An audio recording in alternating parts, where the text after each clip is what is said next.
आपकी पहले की जर्नी जानते हैं जब आप ऑफिशियली एक बॉय थे, तो क्या मतलब what were you going through कि आपको लगा कि नहीं मैं इतना बड़ा स्टेप ले लूँ? मैं थोड़ा वैसे समझना चाह रहा हूँ कि आपको अपनी बॉडी पसंद नहीं थी या आपको मेल अट्रैक्शन हो रहा था तो आप उसी बॉडी में रहकर क्यों नहीं कर सकते थे? मतलब हो क्या रहा था? सी ये बहुत अच्छा आपने क्वेश्चन पूछा क्योंकि लोग समझते हैं कि अच्छा तुम्हें लड़के पसंद है इसलिए तुमने ये किया तो वैसे ही कर लेते, गे बन के रह लेते या कुछ, बट वही बॉडी वाली बात होती है। और वही मैं हमेशा कहती हूँ कि बचपन में नहीं फ़र्क पड़ा था क्योंकि जब आप छोटी एज में होते हो, प्यूबर्टी से पहले वाली, लड़के लड़की में इतना फ़र्क नहीं होता। फिर एक एज आती है जिसमें एक ऐसे डेवलप हो रहा है, एक की दाढ़ी मूंछ आ रही है, एक की नहीं आ रही है, तो वो वाली एज में मेरे को सबसे ज़्यादा टेंशन हुई क्योंकि मेरे मन में था कि यार मेरे को तो लड़कियाँ मतलब लड़कियों जैसा रहना और बड़े होकर लड़की बन जाऊंगी, मतलब मेरे मन में ये था। तो जब वो वाली एज आई जिसमें दाढ़ी मूंछ और आवाज़ भारी और ऐसे कंधे चौड़े वो सब हो रहा था, तो मेरे को बहुत टेंशन हो रही थी। और इस टाइम की ये चीज़ की मैंने एक्साइटमेंट भी कभी नहीं देखी। जैसे लड़कों में होता है ना कि जवान हो रहे हैं तो होता है कि यार ये फील कर, या लड़कियों में होता है कि अब मैं ऐसी दिख रही हूँ वैसी दिख रही हूँ। तो वो वाला फेज़ मैंने कभी इन्जॉय किया ही नहीं। और प्यूबर्टी के टाइम पे मतलब इतनी ज़्यादा टेंशन हो गई क्योंकि मेरी बॉडी मेरे साथ काम नहीं कर रही। सॉरी मैं कट कर रहा हूँ। बॉडी काम नहीं कर रही, थोड़ा एक्सप्लेन करोगे कैसे? इन द मतलब सेंस कि यार मतलब मैं कुछ पहन रही हूँ, जैसे मेरे को अभी भी इवन जैसे सर्जरी नहीं हुई है तो जीन्स वगैरह पहनना और फिर उसमें थोड़ा सा इंडेंटेशन या मेरे को खुद को फील होना वो पार्ट ऑफ माई बॉडी, तो मेरे को वो डिस्टर्ब करता था, मैं फोकस नहीं कर पाती थी। बाल और ये सब मतलब शीशे में मैं देख रही हूँ, मेरे को खुद ही नहीं अच्छा लग रहा क्या दिख रहा है। फिर उसके बाद मेरी हमेशा बड़ी स्टेज पर्सनैलिटी रही है, को करिकुलर्स वगैरह और एकेडमिक भी था बट मोस्टली को करिकुलर।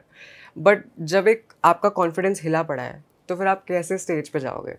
तो उस टाइम पे प्यूबर्टी के टाइम पे मतलब मेरा सब कुछ ही हिल गया। स्टेज पे जाना हो गया, को करिकुलर्स, एकेडमिक तो लग चुकी थी मेरी, और फैमिली से भी बहुत ज़्यादा डिस्टेंट हो गई। छोटी छोटी बात पे आर्ग्यूमेंट्स हो रही हैं क्योंकि जब इंसान खुश नहीं होता तो वो चिड़चिड़ा रहता है ना, तो लाइक दोस्त छूट रहे हैं, ये हो रहा है वो हो रहा है। फिर मैंने ऐसे पेरेंट्स को बोला कि देखो ऐसे लाइफ तो बर्बाद नहीं करनी, चाहे जैसा भी स्टेप हो लेना तो पड़ेगा। बहुत से ऐसे लोग हैं जो ये पॉडकास्ट देख रहे हैं जो सेम चीज़ से गुजर रहे होंगे, तो मैं थोड़ा वो आपकी और आपकी फैमिली की कॉन्वर्सेशन जानना चाहता हूँ ताकि वो लोग भी थोड़ा ओपन अप होकर फैमिली को बोल पाएँ। आपकी फैमिली का क्या रिस्पॉन्स आया, फिर आपने कैसे समझाया, थोड़ा बता सकते हो? सी फैमिली का मतलब मैं किसी को झूठ नहीं बोलूँगी कि आप ऐसे कर लो, ऐसे समझाओ और फिर सब अच्छा हो जाएगा। मतलब आइडियली ऐसे हम मूवीज़ वाले वर्ल्ड में रहेंगे तो होगा, बट रियलिस्टिकली ना मेरे पास ये कंफर्ट था और कॉन्फिडेंस था कि मेरे को पहले दिन से पता था कि मैं मेरे पेरेंट्स को बताऊँगी तो झगड़ा होगा, उनको बुरा लगेगा, जो भी होगा, बट एंड में मेरे साथ खड़े हैं, ये श्योरिटी मेरे को थी। और जितना भी मतलब आप बोल लो, हर किसी के पास ये नहीं होती, हर किसी के पेरेंट्स नहीं होते। तो मतलब ये मैं एज ऑडियंस आपको बता रही हूँ कि अगर आप मेरी सिचुएशन में हो तो आप रियलिस्टिक एनालिसिस करो कि आपके लिए फैमिली को बताना ज़्यादा सेफ है या फिर 10-12 साल मन मार के काम करके पैसे जमा के अलग जाके अपनी लाइफ शुरू करो। तो वो डिसीजन आपको खुद लेना पड़ेगा। बट मेरी फैमिली का मेरे को पता था कि वो चिल रहेंगे, बट मैंने उनको बताया ना, तो मैंने उनको ऐसे किश्तों में बताया, जैसे धीरे धीरे उधार मांगते हैं ना लोगों से। कैसे बताया था, बताना एक बार कैसे? पहले मैं उनको बिठाती थी, फिर मैंने सीधा भी नहीं बोला।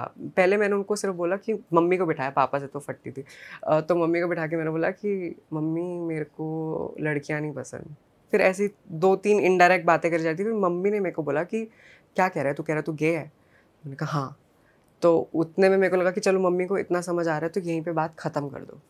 फिर मेरे को लगा बड़ा चिल है यार, मम्मी तो मान गई, कह रही थी कोई बात नहीं सब नॉर्मल है, ये तो बहुत होता है आजकल, तो सब होता है मुंबई में तो सबको ऐसे बातें कर रही थी। तो मेरे को लगा यार इजीली निपट गया। फिर उसके थोड़े दिन बाद कि यार मुझे डॉक्टर को जाना है, कुछ ऐसा था कि मुझे इनडायरेक्टली कुछ बता के किसी और वजह से डॉक्टर के जाना है, मुझे लेके चले गए। और वहाँ जाके मेरे को पता चला कि अच्छा मेरे को देख रहा है डॉक्टर, और वो फिजिशियन था डॉक्टर। फिर वो मेरे से पूछ रहा है कि क्या है कैसे है, फिर मैंने उसको बताया। और अभी मैंने बोला ना फिजिशियन था, अब वो थेरेपिस्ट बन गया अचानक से। वो मेरे को कह रहा है आपके मम्मी पापा को बहुत बुरा लग रहा है, फैमिली डॉक्टर, आपके मम्मी पापा को बहुत बुरा लग रहा है, मैं आपको ऐसे नहीं देखना चाहता, ये वो ये वो। और मैं देख रही हूँ कि अच्छा नहीं देखना चाहते तो जाने दो, मेरे को क्यों बिठा रखा है। फिर उसके बाद तरह तरह की एग्जामिनेशंस हो रही है, मतलब ब्लड टेस्ट हुआ था मेरा कि मेरे हार्मोन लेवल्स ठीक है कि नहीं है, फिजिकल एग्जामिनेशन की सब ठीक है कि नहीं है, जो कि मतलब नेसेसरी नहीं था, ज़रूरी नहीं था। और मतलब मैं डॉक्टर्स को भी गलत नहीं कह सकती क्योंकि इवन मेडिकल जो एजुकेशन है, फील्ड है, उसमें भी ठीक से इससे डील करना नहीं सिखाया हुआ। तो फिर ऐसे ही हम जगह जगह डॉक्टर्स के गए।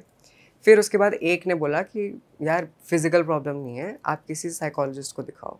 तो वहाँ से मतलब प्रॉपर डायरेक्शन हमें मिली कि क्या करना है, कैसे करना तो है। साइकोलॉजिकली थोड़ा बता सकते हो आप कैसे थॉट्स आते थे पहले आपको, मतलब कि रियलाइजेशन में और इस दौरान पूरा? सी साइकोलॉजिकली ये ना बड़ी इंटरेस्टिंग बात है कि जो मेरे को है, मतलब जेंडर डिस्फोरिया या जेंडर आइडेंटिटी डिसऑर्डर कहते थे इसे।